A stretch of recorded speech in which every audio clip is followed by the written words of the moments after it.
आप सबको जय यीशु। बड़ी खुशी के साथ मैं आपके सामने आया हूँ। आप सभी लोगों को जय यीशु टीवी में स्वागत करते हैं। मैं आज आपके सामने एक महत्वपूर्ण विषय के बारे में बोलने के लिए आया हूँ। हम सबसे पहले माँ मरियम की मध्यस्थता मांगते हुए प्रार्थना करेंगे। हम मिलकर प्रार्थना करेंगे। प्रणाम मरिया, कृपापूर्ण प्रभु तेरे साथ है। धन्य तू स्त्रियों में और धन्य तेरे गर्भ का फल यीशु। हे संत मरिया, परमेश्वर की माँ, प्रार्थना कर हम पापियों के लिए अब और हमारे मरने के समय। आमीन। पिता पुत्र पवित्र आत्मा की महिमा हो, जैसे वो आदि में थी, अब है और अनंत काल तक सदा रहेगी। आमीन। एक और बार आप सबको जय यीशु। आज मैं पाप स्वीकार संस्कार के बारे में कुछ आपको बोलना चाहता हूँ और हमारा टॉपिक का विषय है how to make good confession. अच्छे पाप स्वीकार कैसे करें। मैं ये विषय को आपके सामने इसलिए लेकर आ रहा हूँ, मेरे पिछले 11 साल की पुरोहिताई जीवन में बहुत सारे लोगों का पाप स्वीकार सुना है। उसके पश्चात मैं बोलना चाहूँगा, मैं थोड़ा सा दुखी हूँ क्योंकि अच्छे पाप स्वीकार लोग बहुत कम करते हैं। इसलिए इसके बारे में हम थोड़ा समझने के लिए कोशिश करेंगे। पाप स्वीकार के बारे में बोलते समय में मैं ऐसा कहूँगा, इस दुनिया में यीशु ने इस दुनिया में दिया हुआ सबसे बड़ा आशीष है वो ये पाप क्षमा। पाप यीशु इस दुनिया में लेकर आया सबसे बड़े आशीष है पाप क्षमा। पाप स्वीकार संस्कार का मूल्य शायद हमको इसलिए मालूम नहीं है क्योंकि हम सबको पाप स्वीकार फ्री में मिलता है। क्योंकि पुरोहित के पास जाते हैं, पुरोहित से बोलना मुझे पाप स्वीकार करना है, पुरोहित कभी 5 मिनट 10 मिनट एक व्यक्ति के लिए दे देता है। हम पाप स्वीकार करके वापस आते हैं। कोई किसी के लिए ना पुरोहित को पैसा देते हैं, नहीं देना भी चाहिए, वो कलीसिया के नियम है। लेकिन मैं इसलिए बोल रहा हूँ, हमको जब एक चीज़ का मूल्य हम ऐसे जोड़ते हैं, जितना पैसा चुकाने पर उसको बड़ा कीमती हम समझते हैं। इसलिए मेरी समझ की बात है कि हमको ये मूल्य नहीं मालूम है पाप स्वीकार का, क्योंकि हमको फ्री में मिलता है। लेकिन प्रभु यीशु ने ये फ्री में दिया हुआ सबसे बड़ा एक आशीष है वो ये पाप क्षमा। अभी हमको ये समझना है कौन पाप क्षमा देता है। कौन पाप क्षमा देता है? पाप क्षमा यीशु देता है। यीशु इस दुनिया में पापियों को क्षमा देने के लिए, पापियों को बचाने के लिए आया है यीशु। लेकिन एक मनुष्य को कैसे पाप क्षमा इस धरती पर मिलेगा, वो मिलने के लिए यीशु ने नहीं बताया मेरे पास आओ मैं तुम्हें क्षमा दूंगा। जरूर पुराने विधान में हम देखते हैं, जब ये मनुष्य जब पाप किया है, ईश्वर ने बोला एक बलि चढ़ाओ, पापों के लिए प्रायश्चित के रूप में एक बलि चढ़ाने के लिए बोला। जब ईश्वर के सामने बलि चढ़ाते समय में ईश्वर उनको क्षमा देते थे। लेकिन नया विधान में यीशु बोल रहा है कोई भी मेरे पास नहीं आना पाप क्षमा मांगने के लिए, क्योंकि ये अधिकार प्रभु यीशु ने अपने प्रेरितों को दिया है। हम पढ़ते हैं संत योहन अध्याय 20 वचन 20 से लेकर, संत योहन अध्याय 20 वचन 20 से लेकर, और इसके बाद उन्हें अपना हाथ और अपनी बगल दिखाई। प्रभु को देखकर शिष्य आनंदित हो उठे।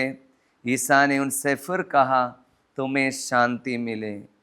जिस प्रकार पिता ने मुझे भेजा उसी प्रकार मैं तुम्हें भेजता हूँ। इन शब्दों के बाद ईसा ने उन पर फूंक कर कहा, पवित्र आत्मा को ग्रहण करो। तुम जिन लोगों के पाप क्षमा करोगे वे अपने पापों से मुक्त हो जाएंगे, और जिन लोगों के पाप क्षमा नहीं करोगे वे अपने पापों से बंधे रहेंगे। ये पाठ यीशु के पुनरुत्थान के बाद यीशु स्वर्ग जाने से पहले शिष्य लोगों को जो पवित्र आत्मा एक जगह पेंतकोस के पहले एक अलग जगह पर पवित्र आत्मा को भेजते हुए शिष्यों को देते हुए हम देखते हैं संत यूहन्ना अध्याय 20 में। उस समय में पवित्र आत्मा को स्वीकार करो बोलने के बाद यीशु ने कहा, तुम जिन लोगों के पाप क्षमा करोगे वे अपने पापों से मुक्त हो जाएंगे। यीशु ने बोला तुम कौन? प्रेरित लोग। प्रेरित लोगों के अधिकार देते हुए यीशु बोल रहा, तुम जिन लोगों के पाप क्षमा करोगे वे अपने पापों से मुक्त हो जाएंगे। मेरे पास कोई नहीं आना, ये पूरा अधिकार यीशु ने अपने प्रेरितों को दिया। बाइबल में हम देखते हैं यीशु अलग अलग टाइम में पापियों को क्षमा देते हैं। विशेषकर मार्कुस अध्याय 2 में हम देखते हैं एक अर्धांग रोगी को खटिया में यीशु के पास यीशु जहाँ जिस घर में था उसका छत सब खोलकर एक अर्धांग रोगी को यीशु के पास खटिया के साथ नीचे उतारा। यीशु ने सबसे पहले क्या कहा? तुम्हारे पाप क्षमा हो गया है। पाप क्षमा देने का अधिकार मात्र ईश्वर के पास है। अभी यीशु को जो अधिकार है वो अधिकार अभी प्रेरितों को दे रहा है। इस वचन के बारे में मैंने मनन किया, यीशु ने क्यों ये अधिकार अपने प्रेरितों को दिया। इसलिए आज कैथोलिक कलीसिया मतलब यही है जहां पर कलीसिया में ये अधिकार दिया है। कलीसिया में अधिकार यीशु ने प्रेरितों को दिया।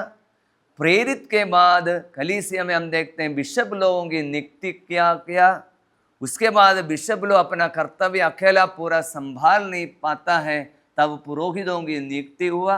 इसलिए एक एक पुरोहितों का अभिषेक के समय में बिशप उनको जो अधिकार परंपरा से मिला है वो अधिकार पुरोहितों को भी अधिकार देता है पाप क्षमा देने के लिए। इसलिए प्रियजनों 2000 वर्ष से लेकर कैथोलिक कलीसिया द्वारा यीशु पुरोहितों के द्वारा बिशप लोगों के द्वारा ये पाप क्षमा देता है। अभी मनन करने के एक विषय है यीशु ने क्यों अधिकार, जो अपना अधिकार क्यों साधारण एक मनुष्यों के हाथों में दिया। मैं अक्सर लोगों को पूछते हैं कि एक पुरोहित के पास जाकर पाप स्वीकार करना आसान है क्या, या ईश्वर के पास जाकर पापों को बोलना आसान है? आप लोग थोड़ा सोच कर देखिए किसके पास बोलना आसान है। हम जरूर बोलेंगे ईश्वर के पास बोलना आसान है, क्योंकि आपको जब चाहिए बोल सकता है। सोने से पहले बोल सकता है, गिरजा में प्रेयर करने के पहले बोल सकता है, ये प्रभु मुझे पापों को क्षमा करो। आसान है। लेकिन एक पुरोहित को आपको कभी नहीं, जब चाहिए आप नहीं मिलेगा, आपको इंतजार करना पड़ेगा। यीशु ने क्यों ये अधिकार रिस्ट्रिक्ट क्यों कर दिया है? मनन करने का विषय यही है। वो सारे लोग कभी कभी हमको बोलते हैं, फादर जी हमको ये पाप स्वीकार करने में डर लगता है, क्योंकि कैसे फादर के सामने जाकर बोलेंगे। प्रियजनों, मैं इसका उत्तर ऐसे दूंगा। मैं पूछता हूं, यदि हमको पाप करने में लज्जा नहीं आती है तो स्वीकार करने में क्यों लज्जा आनी चाहिए? हमारे जीवन में पाप की शुरुआत कब हुआ? हमारे जीवन में लज्जा खत्म हो गया जब पहले बच्चे थे। एक एक छोटा पाप कभी पहले किया है, झूठ बोलने का भी हो, गाली देने का भी हो, कुछ चोरी करने का भी हो, हम एक बार कर लिया था, कितना हम डर गया था। हमारे अंदर में कितना शर्म आ गया, कोई बोलने से हम बोल नहीं पा रहा था, पूछने से मैंने इसे किया है, क्योंकि हमारे अंदर में पहले पहले एक शर्म था, एक डर था। लेकिन पाप करते करते करते हमारे जीवन में क्या हो गया, पाप के प्रति लज्जा खत्म हो गया, डर खत्म हो गया।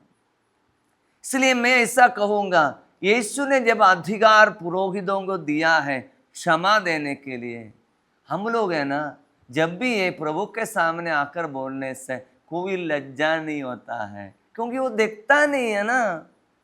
ईश्वर कहाँ देखता है। अब कितना भी पाप किए उसके बाद बोल दिया प्रभु मुझे क्षमा करो, आपको बोलने में कोई तकलीफ नहीं होता है, क्योंकि हम पाप, ध्यान से सुनना, हम पाप इसलिए किया है, हमारे जीवन में वो पाप के प्रति लज्जा खत्म हो गया। इसलिए मैं समझ रहा, इसलिए यीशु ने अधिकार एक मनुष्य के हाथ में दिया। तुम्हारे जीवन में पाप इसलिए आया, तुम्हारे जीवन में पाप की लज्जा खत्म हो गया। इसलिए विनम्रता के साथ घुटने टेक कर, एक पुरोहित है जो आपको देखता है, उनके सामने आप स्वीकार करना, क्योंकि एक उसमें एक विनम्रता है। प्रवक्ता ग्रंथ अध्याय 10 वचन 14 और 15 में हम पढ़ते हैं, पाप की शुरुआत घमंड से प्रारंभ होता है। पाप की शुरुआत घमंड से प्रारंभ होता है। प्रियजनों, एक एक पाप हमारे अंदर में एक टाइप का घमंड, मैं बड़ा हूँ, मैं अच्छा हूँ, मैं दूसरों से अच्छा हूँ, एक टाइप का घमंड है। इसके बारे में अभी बोलने के लिए, समझाने के लिए टाइम नहीं है। इसलिए पाप की शुरुआत घमंड से प्रारंभ हो गया। पुण्य की शुरुआत कलीसिया बताती है विनम्रता से, दीनता से शुरू होता है। इसलिए पाप स्वीकार भी एक विनम्रता का, एक दीनता का प्रकटन है। हम अपने आप को नीचे बन जाता है, हम अपने आप को छोटा करने के लिए शुरू करता है। एक पुरोहित के सामने हम कितना भी बड़ा व्यक्ति भी हो, बड़ा नेता भी हो सकता है, घुटने टेक कर विनम्रता से स्वीकार करना कि मैंने ये पाप किया है। इसलिए यीशु ने बोला मेरे पास नहीं आना, मेरे पास आने से आप कितना भी जब भी चाहिए आकर बोल सकता है। तुम्हारे जीवन में विनम्रता आने के लिए है ना, तुमको इंतजार करना पड़ेगा, लाइन में खड़ा रहना पड़ेगा। अरे तो लोगों को यदि पाप स्वीकार के लिए लोग तो बड़ा एक लाइन खड़ा है, तो बाहर से देखने वाले लोग सोचेगा देखो पापी लोग खड़े हैं, पापी लोगों का लाइन कहाँ पर मिलेगा, इससे पापी लोगों का लाइन, पापी लोग खड़े हैं। वो विनम्रता है। इसलिए विनम्र बनने का, जीवन में आध्यात्मिक उन्नति करने का एक अच्छा एक तरीका है विनम्रता। इसलिए प्रभु ने बोला ये अधिकार मैं मनुष्यों के हाथ में दिया है, और मनुष्यों के, इसलिए तुम्हें जाकर विनम्रता के साथ वहाँ पर अपने पापों को, गलतियों को स्वीकार करना है। इसलिए प्रियजनों, ये विनम्रता का एक पाठ है, स्वीकार करना। दूसरी बात यही है, ये शर्म करने की, ये शर्म आएगा, हमको शर्म आएगा स्वीकार करने में, हमको शर्म करना है, थोड़ा शर्म आने दीजिए ना। लेकिन हमारे जीवन में करते करते करते हमारे जीवन में शर्म ही खत्म हो गया, बेशर्म भी खत्म हो गया। गाली बोलने में, मार डालने में, चाकू उठाने में हमको कोई शर्म भी नहीं, डर भी खत्म हो गया। इसलिए ना आपके जीवन में पाप के प्रति शर्म खत्म हो गया, इसलिए थोड़ा सा शर्म भी खाने का एक अच्छा अवसर है। स्वीकार करो, शर्मिंदा करते हुए मैंने ऐसे ऐसे पाप किया है। इसलिए प्रभु ने बोला मेरे पास नहीं आना, क्योंकि मेरे पास आने से तुमको ये पता नहीं चलता है मैं देख रहा हूँ। इसलिए ना पुराने समय में जो संत लोग अपने जीवन में अपने पापों को जानने वाला, उसको व्यक्ति को अच्छा से परिचित, जो अपने आध्यात्मिक पिता के सामने पाप स्वीकार करता है। आजकल हम सब लोग ढूंढते रहता है कौन फादर कौन फादर है, मुझे नहीं जानता, उनके पास जाता है। पुराने समय इससे नहीं था, जानने वाले व्यक्ति के पास जाता है, वहाँ पर अपने आप को थोड़ा शर्म करने के लिए मौका मिलेगा। इसलिए सबसे पहले इंट्रोडक्शन में मैं ऐसा कहूँगा, पाप स्वीकार है ये अपने आप को विनम्र बनने का बहुत ही अच्छा एक तरीका है। प्रियजनों, अभी हम लोग ये समझने के लिए कोशिश करेंगे कैसे अच्छा पाप स्वीकार करेंगे। कैथोलिक कलीसिया हमें अच्छे पाप स्वीकार करने का 5 नियम दिया है, 5 स्टेप दिया है। सबसे पहला नियम या स्टेप है सारे पापों को क्रम से याद करना। सारे पापों को क्रम से याद करना। मैं जो बोलने वाले 5 नियम मेरा नियम नहीं है, कैथोलिक कलीसिया का नियम है, हमारे धर्म शिक्षा किताब में है। बहुत सारे लोग धर्म पहला कम्युनियन के समय में शायद सीखा होगा, लेकिन अधिकतर लोग भूल गया है। मैं जितने भी जगह पर पूछा गया है 90% लोगों को ये नहीं मालूम है। इसलिए मेरा अनुरोध है ये 5 नियम सब लोग सीखना, और आपसे आग्रह करूंगा कि ये बात आप लोग दूसरे लोगों को भी शेयर करना है। विशेषकर जो भी मेरी जो बात जो सुन रहा है, जितने भी कैटेकिस्ट लोग हैं, प्रचारक लोग हैं, जो लोगों को क्लास लेते हैं, मेरी बात को ध्यान से सुनकर दूसरे लोगों को ये बात के बारे में, बच्चे लोगों को विशेष रूप से पहला कम्युनियन के लिए तैयारी करते समय में बच्चे लोगों को सब सही से समझाना है। इसलिए पहला नियम है सारे पापों को क्रम से याद करना। कलीसिया बताता सारे पापों को याद करना, एक पाप भी नहीं छूटना है। क्यों? हम पाप स्वीकार करते समय में हमारे मन में एक मनोभाव आना है, वो मनोभाव है संत पौलुस का मनोभाव। संत पौलुस तिमोथी के लिए लिखे पहले पत्र अध्याय 1 वचन 15 में ऐसा लिखा है। तिमोथी का पहला पत्र अध्याय 1 वचन 15, यह कथन सुनिश्चित है और नितांत विश्वसनीय है, ईसा मसीह पापियों को बचाने के लिए आया और उनमें सर्वप्रथम मैं हूं। बहुत बड़ी बात संत पौलुस ने बोला, एक रहस्य की खुलासा किया। यदि आपको भी कोई पूछेगा यीशु क्यों इस धरती पर आया, आपका ईश्वर स्वर्ग छोड़कर क्यों आया, उसका जवाब संत पौलुस ने बताता है, यह कथन सुनिश्चित है, ये कथन नितांत विश्वसनीय, आदि से अंत तक विश्वसनीय है। यीशु क्यों इस धरती पर आया? यीशु पापियों को बचाने के लिए आया। यीशु पापियों को बचाने के लिए आया।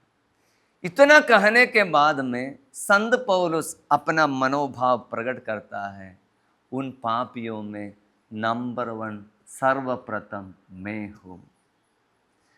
जितने भी व्यक्ति लोग पाप स्वीकार करने के लिए जाते समय में मेरा और आप लोगों का मनोभाव ये होना चाहिए कि संत पौलुस के समान मैं पापियों में नंबर 1 मैं हूं। मैं आपको समझाऊंगा। संत पौलुस एकदम लॉजिकली एक बात को समझा रहा है। मान लीजिए यदि आप कोई स्कूल में पढ़ रहे हैं और आपको अच्छा नंबर मिल गया, नहीं तो कोई आपको कोई सरकार से कुछ ऑफर मिलने वाला, सरकार कुछ आपको देने वाला है, आपका हर महीने में 2000 रुपये देने वाला है, तो उसके लिए एक नियम होना चाहिए कि आप क्या 18 साल के नीचे, कहेंगे इस राज्यों में 18 साल के नीचे लोगों के लिए कुछ सरकार कुछ मदद कर रहा है, 2000 रुपया महीने में मिलेगा मान लीजिए। उसके लिए यदि आप उसके लाभार्थी हैं, आप उसके लायक हैं, क्या करेंगे? जाकर सरकार के सामने इससे खड़े रहने से आपको मिलेंगे क्या? नहीं, आपको उसको प्रूफ लेकर आना है कि आप उसका लायक हैं। आपका आधार कार्ड लाना पड़ेगा, आपको ये जो उसमें क्लियर होना चाहिए, और गांव का और पूरा डिटेल होना चाहिए, और कौन सा आप कहाँ का देश का निवासी है, कौन सा राज्य का है, आपको इसमें दिखाना है। तो उसके लिए अप्रूव करेगा कि आप इसके लिए लायक हैं। उसी प्रकार संत पौलुस बताता है यीशु पापियों को बचाने के लिए आया। यीशु पापियों को बचाने के लिए आया था। मैं इसको कैसे लाभार्थी बनूंगा? संत पौलुस बहुत बड़ी समझदारी से बोला। उन्होंने तुरंत हाथ उठाकर कहा, मैं उन पापियों में नंबर 1 हूं। यदि यीशु पापियों को बचाने के लिए आया, उसमें नंबर 1 मैं हूं।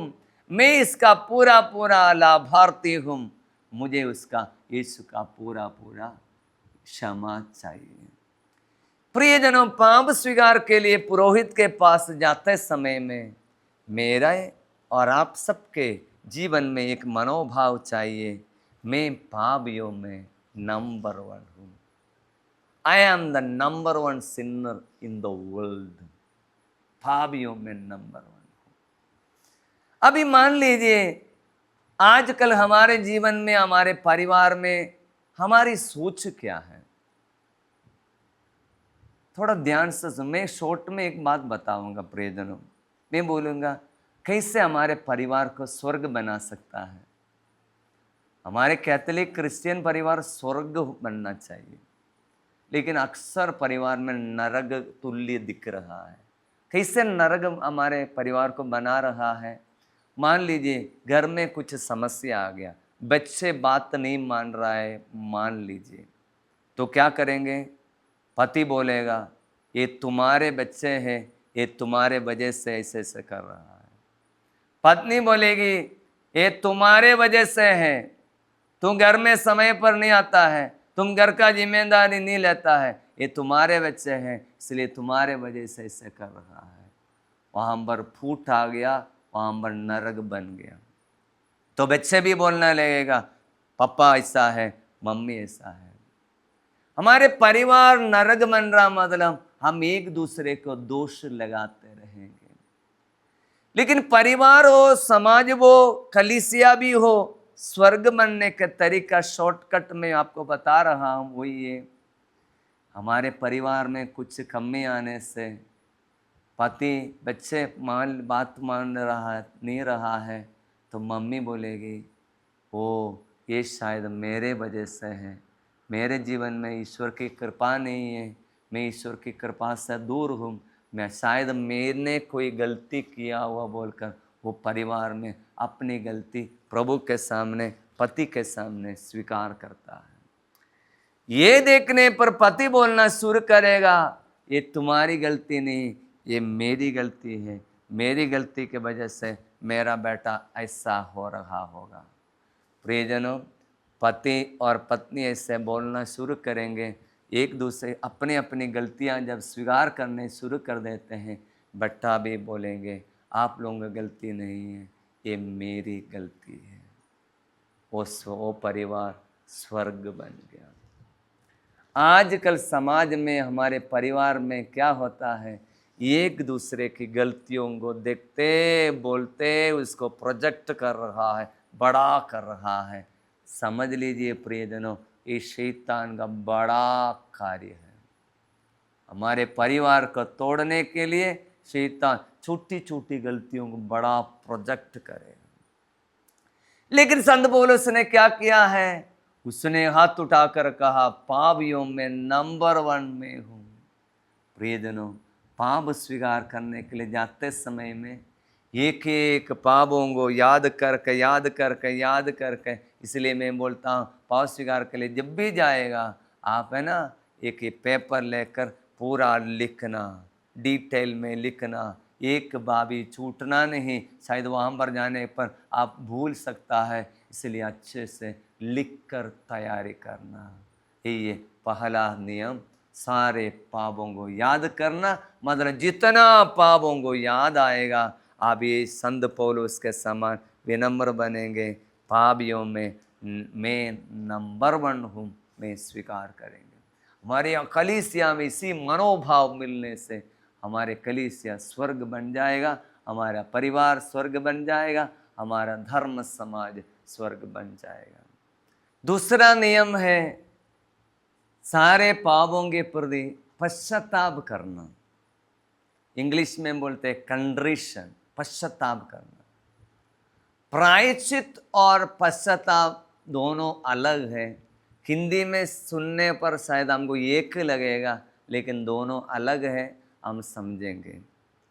इसलिए दूसरा नियम है सारे पापों के प्रति पश्चाताप करना। जब मैं लोगों को पूछता हूँ पश्चाताप मतलब क्या है, लोग बोलता है स्वीकार करना। पश्चाताप मतलब स्वीकार करने वाली बात नहीं है, कुछ अलग है। मैं सिंपल में आपको पश्चाताप क्या है आपको समझाऊंगा। पश्चाताप क्या है मालूम होना है तो आप है ना पश्चाताप की बिंदी को थोड़ा सा अच्छा से याद कीजिए, आपको समझ में आएगा। पश्चाताप की बिंदी में हम ऐसे बोलते हैं, हे मेरे ईश्वर, मैं सारे हृदय से उदास हूँ कि मैंने तेरी असीम भलाई और बड़ाई के विरुद्ध अपराध किया है। पश्चाताप मतलब दिल में एहसास होना, दुख एहसास करना। मैं दिल से उदास हूं। क्यों मैं दिल से उदास हूं? कारण भी यहां पर लिखा है, क्योंकि मैंने तेरी असीम भलाई के विरुद्ध अपराध किया है। प्रियजनों, पश्चाताप हमारे जीवन में आना है, पापों के प्रति मेरे अंदर में दुख एहसास होना है, तो क्या करना चाहिए? ईश्वर की असीम भलाई के बारे में मनन करना बहुत जरूरी है। मैं सिंबल में आपको समझाऊंगा। एक एक पाप ईश्वर की असीम भलाई के विरुद्ध अपराध है। उदाहरण के लिए, यदि मैंने हाथ से किसी को कोई थप्पड़ मारा, समझ लेना ईश्वर की असीम भलाई है, मैं हाथ उठा सकता हूँ, मेरा हाथ पैरालाइज नहीं है इसलिए तो उठा पाता हूँ। ईश्वर की असीम भलाई और करुणा है, याद रखना। आज मैं जो बोलने वाले जीभ से मैं किसी की निंदा कर रहा हूं, किसी को गाली दे रहा हूं, याद रखना ईश्वर ने मुझे गूंगा नहीं बनाया। मैं मुंह खोलकर बोल सकता हूं, यदि गूंगा बनाने से मैं किसी को गाली दे नहीं पाता था।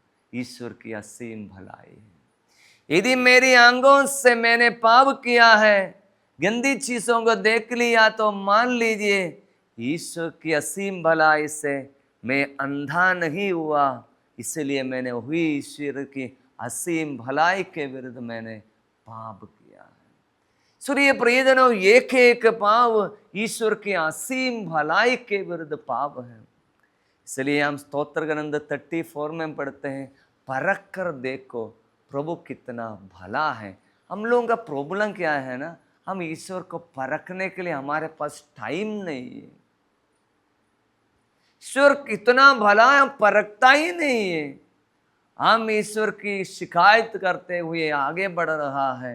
इसलिए हम ईश्वर की असीम भलाई को परखना, उसके लिए धन्यवाद देना। इसलिए हमारे जीवन में पाप इसलिए आया, ईश्वर की असीम भलाई के विरुद्ध अपराध किया है। मैं दिल से इसलिए उदास हूँ, मैं दिल से उदास हूँ, मैं दुखी हूँ दिल से। वचन कदली कलीसिया शिक्षा में साफ लिखा है, मैं दिल से उदास हूँ।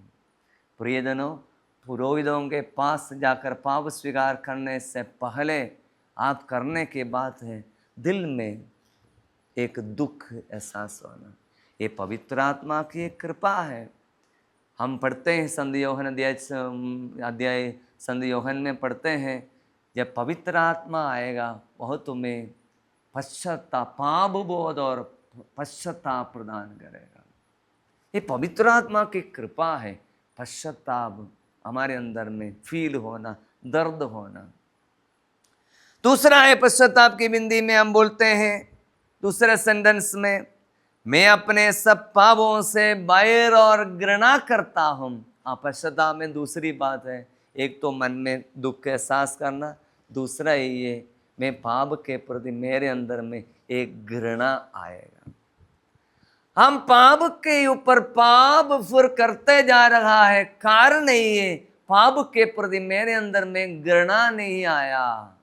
वो भी शैतान का बड़ा चालूपन है। समझ लेना कितना भी पाप करेगा, मेरे अंदर में तनिक भी पश्चाताप नहीं, कोई घृणा नहीं आएगा। पाप छोड़ना है तो पाप के प्रति एक घृणा आना। सिंपल बात है। आप किसी व्यक्ति को घृणा करते हैं, आपको जो पसंद नहीं है, आपको कोई दुख दिया है, क्या आप कभी बार बार उसके पास जाकर बैठेगा? हम उनसे दूर रहेंगे ना। कोई भी सब्जी आपको पसंद नहीं है, अच्छा नहीं लगता है, आप उसको खाएगा है क्या? नहीं। आप कौन सी चीज़ को दूर रखेगा? जो चीज़ आपको पसंद नहीं है। इसलिए हमको पाप छोड़ना है तो पश्चाताप करना, मतलब हमारे अंदर में पाप के प्रति एक घृणा आना है। पवित्र आत्मा की एक देन है पाप के प्रति एक घृणा हमारे मन में उत्पन्न करना। इसलिए पाप स्वीकार के लिए जाते समय में हमें बहुत प्रेयर करना। ओ होली स्पिरिट, पवित्र आत्मा मेरी मदद कीजिए, पापों के प्रति एक घृणा मेरे जीवन में मिल जाए। हमें प्रभु से प्रार्थना करना चाहिए।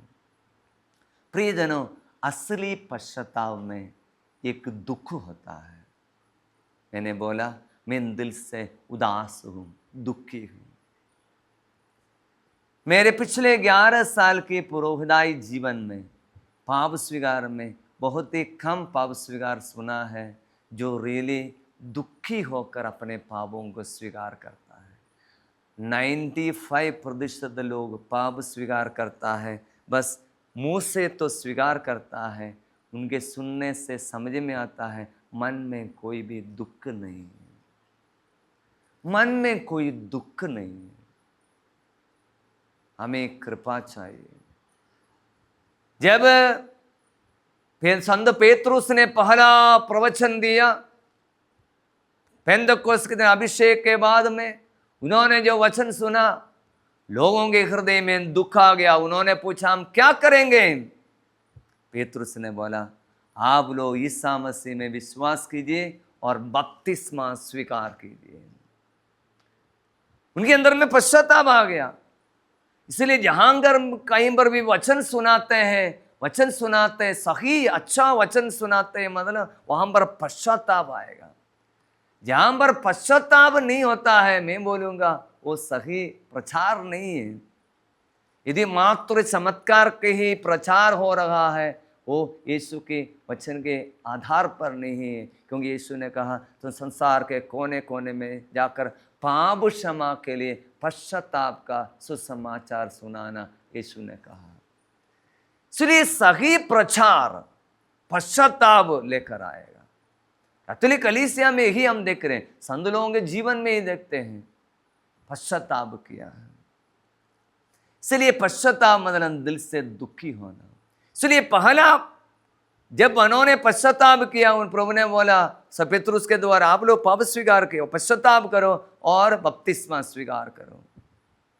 इसलिए संत इग्नेशियस ने कहा, संत इग्नेशियस मैं समझ रहा हूं, उन्होंने कहा पहला जो बपतिस्मा है वो बपतिस्मा पानी का बपतिस्मा है, लेकिन दूसरा एक और बपतिस्मा है वो पाप स्वीकार है, वो आंसू का बपतिस्मा है। क्या बड़ी बात बोला। हम लोग जो पाप स्वीकार करते समय में क्या होता, बपतिस्मा हम लोग ग्रहण किया, हमको क्या मिला?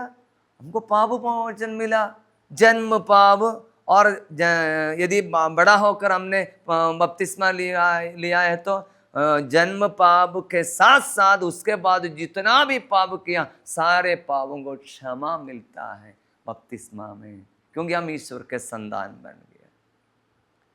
यदि उसके बाद बपतिस्मा के बाद यदि फिर से मैंने पाप किया है, मुझे और आपको बार बार एक एक दूसरा बपतिस्मा लेना है। दूसरा बपतिस्मा का नाम है पाप स्वीकार। वो पानी का बपतिस्मा नहीं, आंसुओं का बपतिस्मा है।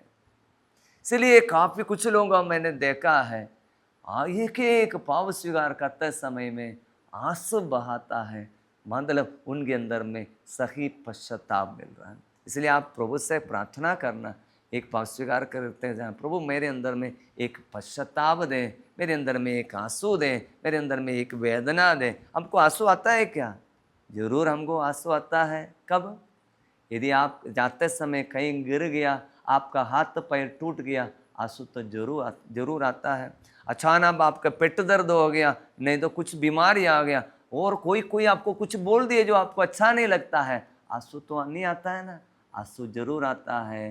हाँ, हमको आंसू आता है। शरीर में दर्द होने पर हमको आंसू आता है, मन में भी कोई चोट लगने से आंसू आता है, लेकिन आत्मा में जो चोट लगने को हमको आंसू नहीं आता है। मतलब हमें प्रभु से प्रार्थना करना पड़ेगा, प्रभु मेरी आत्मा टूट गया है पाप के कारण, इसलिए मेरे अंदर में पाप स्वीकार करने के लिए जाते समय में मुझे थोड़ा सा आंसू की कृपा दे। हमें प्रभु से प्रार्थना करना है। ये दूसरा नियम। प्रियजनों, तीसरा नियम क्या है, हम समझने के लिए कोशिश करेंगे। कैथोलिक कलीसिया में तीसरा नियम अच्छे पाप स्वीकार करने के लिए वो यही है, पाप छोड़ने का दृढ़ संकल्प लेना। A firm resolution not to sin again. पाप छोड़ने का एक दृढ़ संकल्प। सिंबल है, हम समझने के लिए कोशिश करेंगे। यदि हमारे अंदर में पाप के प्रति दुख आ गया, हम क्या करेंगे? एक फैसला लेंगे, यह नहीं करेंगे। यदि कोई एक व्यक्ति परीक्षा में फेल हो गया, यदि उसके अंदर में पश्चाताप आ गया, देखो पापा मम्मी ने मुझे इतनी मेहनत करके हमको पढ़ाया, उसके प्रति मैं ईमानदार नहीं रहा है, तो हम क्या करेंगे? और मैंने पूरा मेहनत नहीं किया, जैसे समझ में आने पर मैं थोड़ा और मेहनत करके फिर परीक्षा लेकर पास हो जाता है। यदि पश्चाताप आने से, मैंने भी परीक्षा में फेल हुआ है, हम फिर से लिखा, फिर मेहनत किया, फिर परीक्षा आ गया है। इसलिए एक फैसला लेता है, एक दृढ़ संकल्प लेना है। हम पश्चाताप की बिंदी में ये बात भी पवित्र कलीसिया के द्वारा हमें दिया है। जब दो बात मैंने पश्चाताप में बोला, एक है दिल से उदास हो, दूसरा है पापों के प्रति बैर और घृणा करना। तीसरी बात यही है, हम पश्चाताप की बिंदी में बोलते हैं, और मैं यह दृढ़ संकल्प करता हूँ कि तेरी पवित्र कृपा से मैं तेरे विरुद्ध अपराध फिर कभी नहीं करूँगा और पाप के अवसरों से दूर होगा। प्रियजनों, हम लोग इतने बार पश्चाताप की बिंदी बोला है, अभी से लेकर पश्चाताप की बिंदी बोलते समय में थोड़ा ध्यान देकर धीरे धीरे बोलने के लिए मैं आपसे आग्रह करूँगा। एक और बात इसी विषय में मैं आपको बोलना चाहूँगा।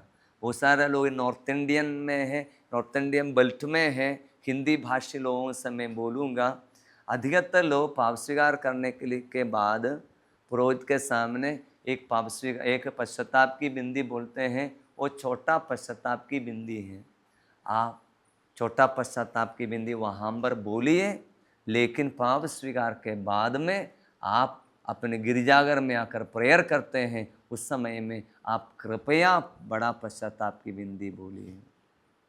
और उस यदि आपके अंदर में पश्चाताप नहीं मिल रहा है, और एक और आग्रह मैं आपसे करूंगा, आप पाप स्वीकार करने से जाने से पहले पश्चाताप की बड़ा पश्चाताप की बिंदी है, उसको 2 या 3 बार धीरे धीरे बोलिए। पवित्र आत्मा कार्य करेगा। कलीसिया की सुंदर प्रार्थना द्वारा हमारे जीवन में पापों के प्रति उदास में दिल से उदास हो जाएगा, और पाप के प्रति हमारे अंदर में घृणा आ जाएगा। और तीसरी बात है, पाप छोड़ने के लिए एक दृढ़ संकल्प करेंगे। इसलिए हमारे अंदर में पश्चाताप आने से एक दृढ़ संकल्प आएगा। प्रियजनों, मैं सोच रहा था कलीसिया की शिक्षा कितना प्राउड है। कोई भी ये बनाया, कितने सालों पहले ये पश्चाताप की बिंदी सब बनाया हमको पता नहीं, और कलीसिया के 5 नियम अच्छे पाप स्वीकार के लिए कौन बनाया हमको मालूम नहीं, लेकिन कितना ऑर्डरली क्रम से बनाया। सारे पापों को याद करना, पापों के प्रति पश्चाताप करना, उसके बाद पाप छोड़ने के एक दृढ़ संकल्प लेना। हमारे अंदर में पश्चाताप आने से ऑटोमेटिकली अपने आप ही हम एक फैसला ले लेंगे। इसलिए हमें एक अच्छा एक फैसला लेना है पाप छोड़ने के लिए। बाइबल में हम देखते हैं इब्रानियों के पत्र अध्याय 12 वचन 4 में हम पढ़ते हैं, इब्रानियों के पत्र अध्याय 4, संत पौलुस के द्वारा एक बहुत बड़ी एक ज्ञान की बात संत पौलुस हमें देख कर दे देता है। इब्रानी अध्याय 12 वचन 4, अब तक आपको पाप से संघर्ष करने में अपना रक्त बहाना नहीं पड़ा। अब तक आपको पाप से संघर्ष करने में रक्त बहाना नहीं पड़ा। छोटा वचन है, क्या अर्थ से भरा हुआ वचन है प्रियजनों, ध्यान से सुनना। संत पौलुस बताता है, सही है, अब तक आपको पाप से संघर्ष करने में रक्त बहाना नहीं पड़ा। मैं इस वचन के बारे में मनन किया, मुझे कुछ समझ में नहीं आ रहा था। लास्ट में पवित्र आत्मा हमको बता दिया, सही है, अभी तक पाप के लिए इतना संघर्ष नहीं किया। सही है, कोई पाप से इतना पाप के अंदर पाप करने में, जैसे मैंने बोला, हमारे अंदर में डर आ गया, एक शर्म आ गया, तो हम पाप से इतना भागा कि क्या इतना संघर्ष किया, क्या पाप से करने के लिए कोई आपको प्रलोभन दे रहा था, आप भागा कि आप गिर गया, आपका हाथ पैर टूट गया, कोई है क्या? पाप को इतना डर लगा, आप भागा, इतना संघर्ष किया। संत पौलुस बोल रहा है, अब तक आपने पाप से संघर्ष करने में इतना संघर्ष नहीं उठाया है पाप की सामना करने। इसका मतलब यही है, आपको ऐसे संघर्ष करना पड़ेगा, चाहे रक्त भी बहाने तक संघर्ष कर कर आपको पाप की सामना करना पड़ेगा। अब तक आपको पाप से संघर्ष करने में रक्त बहाना नहीं पड़ा, मतलब चाहे रक्त भी बहाना पड़े, आपको संघर्ष करना है पाप के सामने, पाप नहीं करने के लिए संघर्ष करना है। जब ये वचन को मैं बोलता हूँ, अचानक ये घटना मेरे सामने याद आता है, वो ये संत मरियो गोरेती का। संत मरियो गोरेती नया कम्युनियन लेकर, पहला कम्युनियन लेकर ईश्वर की कृपा में बढ़ रही है। लेकिन हमको उनका कहानी मालूम होगा। अलेक्जेंडर नामक एक व्यक्ति बार बार काम वासना के साथ उनके पीछे आया करता था। मरियो गोरेती साफ साफ बोला, ये गलत है, वो कभी भी पाप के लिए अपने आप को छोड़ती नहीं थी। लेकिन अलेक्जेंडर भी उनके पीछे ही पड़ गया। आखिरी दिन में अलेक्जेंडर पूरा फैसला लेकर आया, उसको पाना ही है, उसके साथ पाप करना ही है। साथ में एक चूरी भी लाया था, उसको साधारण तरीके से प्रलोभन दिया, लेकिन मारने के लिए तैयार नहीं थी, इसलिए उन्हें हाथ चाकू उठाकर उसको डराया, लेकिन वो डरी नहीं उसको। और हमारे इसी ज़माने के कोई युवक युवती है, तो कोई पाप करने के लिए प्रलोभन देता, कोई से डराएगा तो हम आसानी से हम पाप में गिर जाता है। वो डरी नहीं, वो पाप के लिए मना करती रही, लेकिन उसके बाद अलेक्जेंडर ने वो चाकू से उसको मारा, 1 या 2 बार मारा, लेकिन फिर भी वो पाप के लिए अपने आप को समर्पित नहीं किया। लेकिन इतनी बार मारा, तब वो चिल्लाना शुरू किया, मुझे बचाओ, मैं नहीं, ठीक है, मैं अपने आप को समर्पित कर रही हूँ पाप के लिए। वो समर्पित नहीं किया, लेकिन उसने चिल्लाया, हम लोगों के समान नहीं, उन्होंने चिल्लाया, अलेक्जेंडर ये पाप है, ये नहीं करना, अलेक्जेंडर ये पाप है, नहीं करना, तुम नरक जाएगा, बोलकर संत मरियो गोरेती चिल्लाया। प्रियजनों, ये वचन उनके जीवन में पूरा हो गया। अब तक आपको पाप से संघर्ष करने में रक्त नहीं बहाना पड़ा। यदि संत पौलुस लिखता है तो मरियो गोरेती ने संघर्ष किया, रक्त बहाने तक पाप नहीं करने के लिए संघर्ष किया। इसलिए हम तीसरा नियम समझने के लिए कोशिश करते समय में हमें ऐसा एक फैसला लेना पाप स्वीकार करने के लिए पुरोहित के पास जाने से पहले एक दृढ़ संकल्प लेना, मैं फिर पाप नहीं करूँगा। कैसे? चाहे रक्त भी बहाने तक मैं पाप, चाहे रक्त भी बहाने पड़ेगा लेकिन मैं पाप नहीं करूँगा। चाहे रक्त भी बहाना पड़ेगा लेकिन मैं पाप नहीं करूँगा। एक ऐसे एक फैसला प्रियजनों, संत मरियगरेती की मम्मी ने जो सिखाया, संत डोमिनिक सावियो के मम्मी ने जो सिखाया, वो पुराने ज़माने में उनके माता पिता के लोगों के धर्म शिक्षा मिला था। बेटा पाप नहीं करना, पाप करने से अच्छा मरना अच्छा है, संत लोगों ने ऐसे कहा करते थे।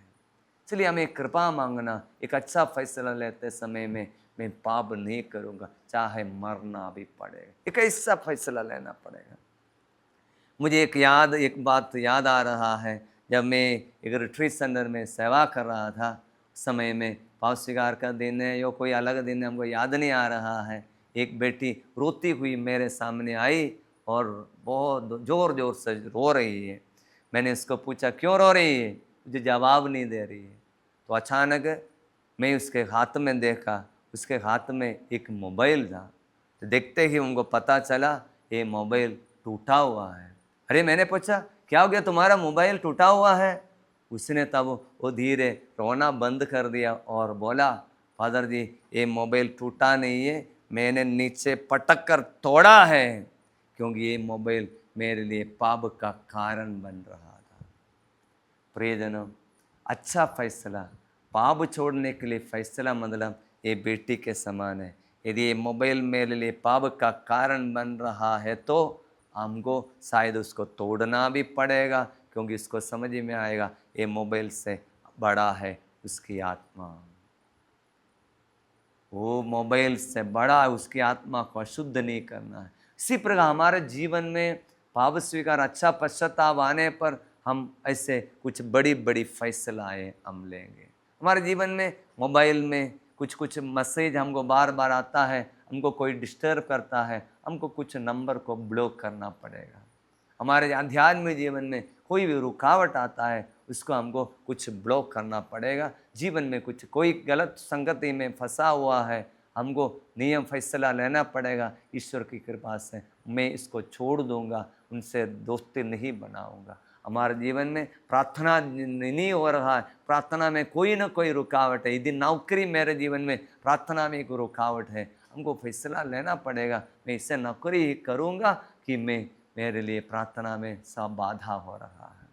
इसलिए हमारे जीवन में एक अच्छा फैसला लेकर अच्छा पाप स्वीकार करने के लिए हम अपने आप को तैयारी करना है। 3 नियम मैंने बोला। सबसे पहले नियम सारे पापों को क्रम से याद करना। दूसरा नियम सारे पापों के प्रति पश्चाताप करना। तीसरा है पाप छोड़ने का एक दृढ़ संकल्प लेना। अभी हम चौथा नियम को समझने के लिए कोशिश करेंगे। वो यही है, पुरोहितों के सामने पाप स्वीकार करना। पुरोहितों के सामने, इसके बारे में मैंने शुरुआत में बताया कि पुरोहितों को यीशु ने प्रेरितों को जो अधिकार देते समय में आज पुरोहितों के द्वारा, बिशप लोगों के द्वारा पाप क्षमा कलीसिया में दिया जा रहा है। इसलिए पुरोहितों के सामने पाप स्वीकार करना, अभी प्रैक्टिकल बात है, स्वीकार करना। स्वीकारिता में आशीष है, स्वीकारिता विनम्रता है, स्वीकार करना। अब देखिए सिंपल बात मैं आपको बताऊंगा। यदि हमारे परिवारों में कुछ गलती आने से हम लोग क्या करते हैं, पुराने ज़माने में बच्चे लोग जल्दी हमने गलती किया बोलकर स्वीकार करते हैं। आजकल लोग स्वीकार करने से डरता है, स्वीकार करने से डरता है। बच्चे लोग भी गलती किया तो पकड़ाए जाने पर स्वीकार करने के लिए डरता है। वो शैतान का बड़ा चालूपन है, चाल है। स्वीकार करना, छिपाना शैतान का कार्य है। से स्वीकार करने से आशीर्वाद मिलता है। जो पाप स्वीकार करके छोड़ देता है उसको क्षमा मिलेगा, प्रभु का वचन बताता है। स्वीकार करके छोड़ना। हमारी कैथोलिक कलीसिया की विशेषता क्या है? बाकी सभी धर्मों से जो अलग बातें ये सभी धर्म में सभी लोग अपने पापों को स्वीकार करता अपने अपने ईश्वर के सामने, और अन्य मिशन में भी लोग स्वीकार कर देता है, लेकिन प्रभु के सामने कौन स्वीकार नहीं बोलता है। लेकिन कैथोलिक कलीसिया में हमें स्वीकार, एक पुरोहित के सामने स्वीकार करने का बड़ी एक मौका मिलता है। मुझे इससे लोगों को, मैं जानता हूँ जो अन्य मिशन में बड़े बड़े प्रचार करते थे, अपने अन्य मिशन को छोड़कर कैथोलिक कलीसिया में आया, उनको पूछे जाने से आप क्यों आया है, वो बताते हैं मुझे पता चला आज कैथोलिक कलीसिया में ही हमको ये क्षमा मिलता है पुरोहितों के द्वारा, ये स्वीकार करने की एक मौका मिलता है। केरल के एक बहुत बड़ा एक पास्टर था, पास्टर सजिद जोसेफ। उन्होंने कहा, मैं जब ले पास्टर और मेरे साथ पूरा टीम था, जब मैं वो चर्च छोड़कर कैथोलिक कलीसिया में आया, वो सारे लोगों ने मुझे पूछा क्यों आप आया है। उन्होंने बोला, मैं शुरुआत में संधि यूहन्ना अध्याय 20, 22, 23 का वचन बताया था, उन्होंने खुलकर बताया, उनका बात मैं उनकी मुंह से सुना है। जब मैं अन्य मिशन में था, मैं भी बाइबल का प्रचार करता था, लेकिन जब ये वचन आता था, I used to simply bypass this word of God. ये वचन को मैं बाईपास करता था, उसके बारे में व्याख्या नहीं करता था। वो बताता है, आज मैं कैथोलिक कलीसिया में आया क्योंकि, और मैं अभी व्याख्या कर सकता हूँ क्योंकि कलीसिया में ही पाप स्वीकार करने का मौका मिलता है। यीशु ने पुरोहितों को ये अधिकार दिया है।